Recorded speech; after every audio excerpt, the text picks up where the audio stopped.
Pahimangno sa mga motorista, kabaguhan sa traffic scheme sa may Maguikay Flyover sa Mandaue City, Gipatuman, Sugod, karong adlawa. Ang report ni Nico Serino.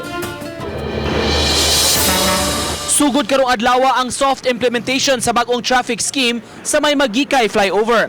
Sama sa una nang napatuman, duha na ka lane ang makalahos sa intersection, pwede moagi sa flyover ug sa lane sa ubos nga pwede sab gihapon makadiretso.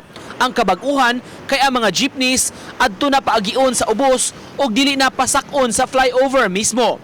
Giimplementar ang traffic scheme aron tag duha gihapon ka lane ang makalahos sa direksyon padung sa Konsolasyon ug pabalik ug dili na mo bottleneck o maghuot pag-abot sa flyover. Ang mga breakdown sa along sa flyover are jeepneys. Slow moving sad kay puno man sila so maglisod og saka. And second reason is para ma-maintain nila ang outer lane kay sa outer lane gud anha man sila mag jeepney stop. May mga signages nang gipamutang og enforcers nga tahasan pagpahimangno sa mga drivers sa ilang padulngan. Instead of two-way nga to implementation, giswayan lang una nato one way from north to Cebu City. Samtang lain nga giistudyuhan karon sa taga-team ang traffic situation sa UN Avenue intersection padung ug gikan sa second bridge.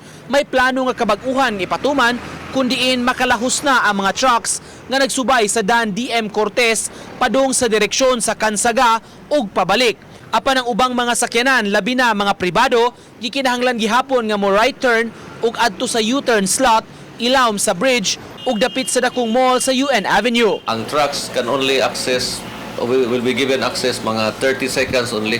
So makapaagi na mga 9 to 11 trucks. So ang trucks are maka-straight na sila? Oo, maka-straight na. Wa pa hino napatuman sa taga-team ang traffic scheme sa UN Avenue ug padayon pa nila nga gitun-an. Uban ni Marlon Melgazo, Nico Sereno, Balitang Bisdak.